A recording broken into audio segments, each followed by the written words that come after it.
안녕하세요. 신구약 중간사를 재미있고 유익하게 알려드리는 강명기 목사입니다. 저는 주로 헤로도투스의 역사와 요세푸스의 유대 고대사, 요세푸스의 유대 전쟁사를 중심으로 영상을 준비했습니다. 신구약 중간사는 구약 성경의 마지막 책인 말라기, 그리고 신약 성경의 처음 책인 마태복음, 그 사이에 일어났던 사건들에 대해서 알아보는 겁니다.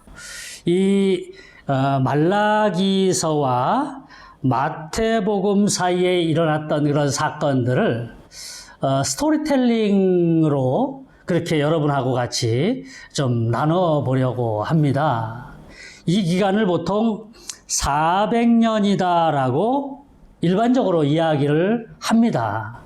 시기적으로 보면 이 말라기서가 기록된, 그리고 이때의 시대적인 배경은 페르시아예요. 페르시아.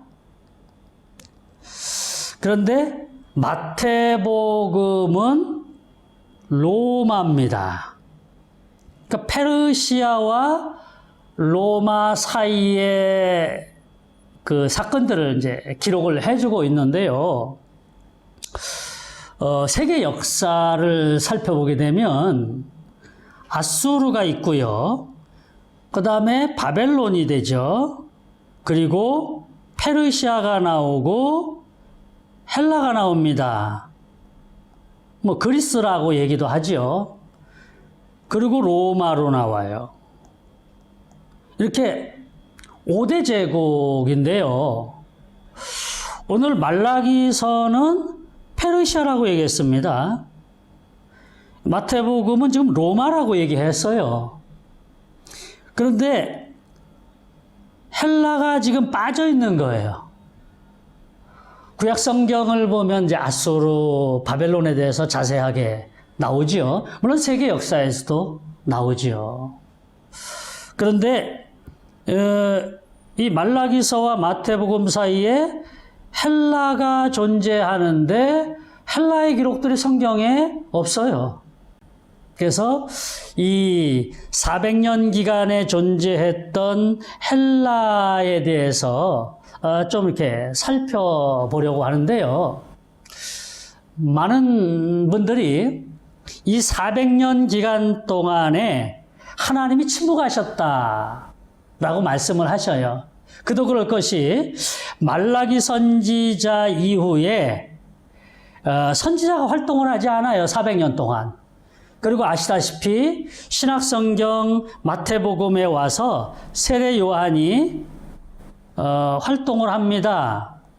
이 세례 요한까지 하나님이 선지자들을 보내시지 않으셨다. 그래서 침묵하셨다라고 이야기하는 거예요. 그래서 침묵기, 암흑기, 뭐 이런 말로 표현하고 있습니다만은, 그러나 자세히 우리가 살펴보게 되면 하나님이 결코 침묵하지 않으셨다. 이런 것을 우리가 살펴볼 수 있겠습니다. 자, 말라기 선지자가 활동하던 시기에 세계 중심에는 페르시아가 있다라고 말씀을 드렸지요. 이 페르시아가 자리를 잡고 있었기 때문에 저는 페르시아가 어떻게 세워졌는지 이것을 보면서 세계사의 흐름을 한번 성경과 이렇게 맞춰보면서 살펴보려고 해요. 페르시아, 이 페르시아 제국은요, 고레스 왕에 의해서 세워진 나라잖아요. 세계사에서는 고레스를 키루스 2세라고 합니다. 이 고레스라는 그 이름은요, 고레스나 키루스나 같은 이름인데, 고레스는 시브리 발음을 적어놓은 거예요. 그러니까 이제 키루스가 페르시아 사람이잖아요. 그러니까 고대 페르시아어, 그것을 히브리 음역으로 고레스다라고 이야기해요. 그리스 말로는 쿠로스다라고 이야기를 하고요. 영어로는 사이러스라고 해요. C-Y-R-U-S. 그래서 키루스인데 사이러스다라고 그렇게 적기도 합니다. 이 고레스가 페르시아를 세웠는데요. 페르시아는 여기에서 보듯이 굉장히 넓은 영토를 차지하고 있습니다. 특별히 우리가 봐야 될 게 예루살렘, 이스라엘이 어디에 있는지를 먼저 살펴보아야 돼요. 이스라엘은요, 여기에 있습니다. 지금 여기인데요. 지금 이 부분이죠. 제가 표시해 놓은 이 부분인데, 지중해와 그 다음에 밑에 홍해, 그리고 위에는 흑해, 그리고 북동쪽으로는 카스피해, 그 다음에 남동쪽으로는 아랫바다라고 얘기했는데 이것이 페르시아만이에요. 이 5개 대해 가운데에 놓여 있는 것이 이스라엘입니다. 그러니까 성경의 구약이든 신약이든 대부분 이 안에 이렇게 포함되어 있다라는 것을 알아요. 물론 이거보다 좀 저쪽으로 더 나가면 이제 저쪽으로 로마가 있고요. 그 다음에 뭐 이쪽으로는 우리가 이제 인도 이쪽으로 있게 되지만 일반적으로는 이렇게 5개 대해에 놓여 있는 게 이스라엘이고요.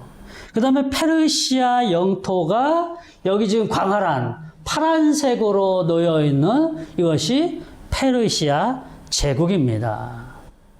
이 페르시아 제국의 현대의 그 지명들을 보면 이렇게 되지요. 지중해 위에 터키가 있죠. 이제 이쪽이 이스탄불이겠죠. 터키가 있고 이쪽으로 이제 로마가 있고요. 여기가 이제 인도가 이쪽이고 우리가 살고 있는 베트남은 한 이 정도 되겠죠, 그죠? 이 정도 되고 우리 쪽 대한민국이 뭐 이 정도 되겠네요. 하여간 현대의 지명, 그러니까 여기가 이스라엘이면 시리아, 이라크, 이란, 크게 보면 이렇게 볼 수 있는 지역인 것이지요. 우리가 이 페르시아 세운 고레스에 대해서 잠시 살펴보아야 되는데요. 고레스 왕의 출생 배경, 영웅들을 보면 나름대로의 다 출생 배경들이 있죠. 그 출생 배경들이 참 재미있고 독특합니다. 이 고레스 왕의 출생 배경을 보려면요, 리디아 왕국을 살펴봐야 돼요. 지금 여기는 분홍색으로 되어 있는 곳이 메데 제국이다라고 되어 있는데 이제 나중에 이게 페르시아가 되는 거지요. 리디아 왕국이 어디냐 하면 여기에요. 지금 여기잖아요. 리디아 왕국이라고 되어 있는데 지금 이제 터키 지방입니다. 거기에 사대라고 있어요. 요쯤에 사대가 있는데 계시록에 보면 소아시아 7교회가 나옵니다. 우리가 일반적으로 외울 때 에서버두 사빌라 해갖고 이제 7교회가 나오잖아요. 그 중에 사대교회가 나와요. 이 리디아의 수도가 사대였습니다. 역사적인 그 이름으로 보면 사르데스라라고 얘기를 해요. 여기 보면 이제 사르데스라라고 나오게 되는데 거기가 리디아의 수도인데요. 이 리디아가 이 메데 제국에 비해 보면 참 작은 나라잖아요. 그런데 굉장히 부국강병을 이룬 나라가 여기입니다. 왜냐하면 여기가 사금이 많이 나와요. 냇가에 가서 그냥 뜰채로 한번 확 모래를 뜨면 금반 모래반. 이야, 좋죠? 금반 모래반. 그 정도로 이 사금이 많이 나오는 나라라, 국가가 작지만 굉장히 부국강병을 이루고 살아가는 나라예요. 원래 이 나라가 가장 힘이 센 그 헤라클레스 후손들이랍니다. 그 후손들 사이에 이제 왕이지요. 누가 있냐면 리디아 왕국의 칸타울레스라는 왕이 다스리던 때입니다. 이 스토리가 굉장히 재밌어요. 칸타울레스에게는요, 절세미인인 왕비가 있었습니다. 그 왕비가 얼마나 예뻤는지 몰라요. 그런데 기록에 의하면, 헤로도토스의 기록에 의하면 왕비의 벗은 몸은 너무나도 황홀할 정도로 예쁘대요. 근데 이 칸타울레스라는 왕이 약간 사이코 기질이 있는 그런 사람이랍니다. 그래서 왕비의 벗은 몸을 누구에겐가 좀 보여주고 싶어서 안달이 난 사람, 이 사람이 이제 칸타울레스 왕이에요. 어느 날 가장 최측근인 신하 기게스를 부릅니다. 이보게, 자네 왕비가 예쁘다는 거 알고 있지? 물론이죠. 왕비 예쁘죠. 왕비의 벗은 몸은 너무나도 예뻐. 내가 자네에게 왕비의 벗은 몸을 보여주고 싶어. 야, 이게 말이나 됩니까? 기게스가 깜짝 놀라죠. 그러나 왕이 계속해서 얘기해요. 내가 꼭 보여주고 싶어. 그래서 왕이 작전을 짭니다. 왕비 알몸 보여주기 작전. 왕이 친히 작전을 짜는데요. 내가 침실의 문을 열어놓을 테니 침실문 뒤에 이렇게 의자, 구조물 같은 그 의자가 있는데 거기에 숨어서 있으라는 거예요. 그러면 자기하고 왕비가 들어오고 왕비가 옷을 벗어서 의자에다 놓는다는 거예요. 그러면 그것을 숨어서 지켜보다가 이제 왕비가 뒤돌아서 침실로 올 때 그 문으로 살짝 나가라는 거예요. 야, 그냥 왕이 별의별 걸 다 알려주는 거예요. 뭐 기게스가 신한데 어떡하겠어요. 방법 없지요. 그래서 왕이 가르쳐준 대로 했어요. 정말로 너무나도 황홀할 정도로 아름다웠어요. 그래서 몰래 빠져나왔습니다. 근데 며칠 뒤에 왕비가 부르는 거예요. 기게스를 불러요. 왕비가 기게스를 딱 부릅니다. 좀 와보세요. 뭔 일인가 해서 가봤더니 왕비가 얘기를 하는 거지요. 이 세상에서 내 알몸을 볼 사람은 오직 한 사람밖에 없다라는 거예요. 기게스가 뜨끔합니다. 아, 이거 뭐 사단이 났구나. 그런데 나는 당신이 그 자리에 있었던 걸 눈치챘습니다. 물론 왕이 그 일을 시켰다는 것도 알고 있습니다. 그러니 당신하고 왕이 유일하게 내 벗은 몸을 보았으니 둘 중에 하나는 없어져야 됩니다. 이게 뭔 말이에요? 죽이라는 거잖아요. 자기가 죽든지 왕이 죽든지 해야 되는 상황이에요. 왕비가 계속 얘기합니다.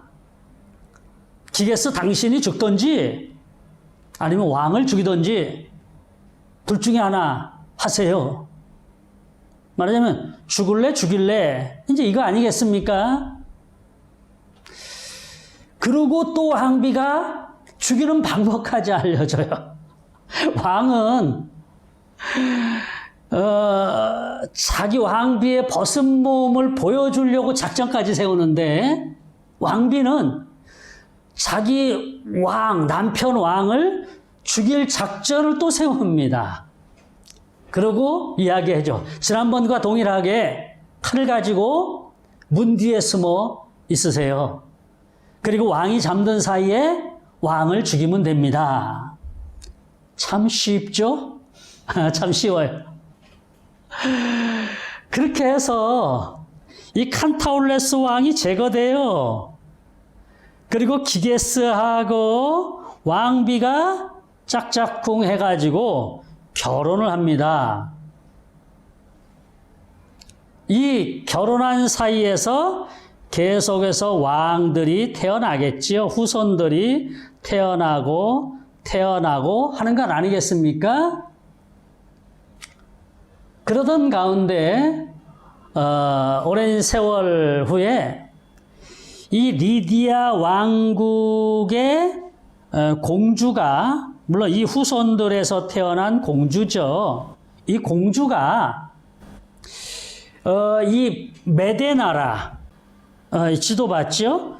이 메데 나라, 이제 여기가 전체 이 분홍색으로 된 전체가 메데 나라인데, 이 리디아의 공주가 메데의 왕에게 시집을 가게 되는 거예요.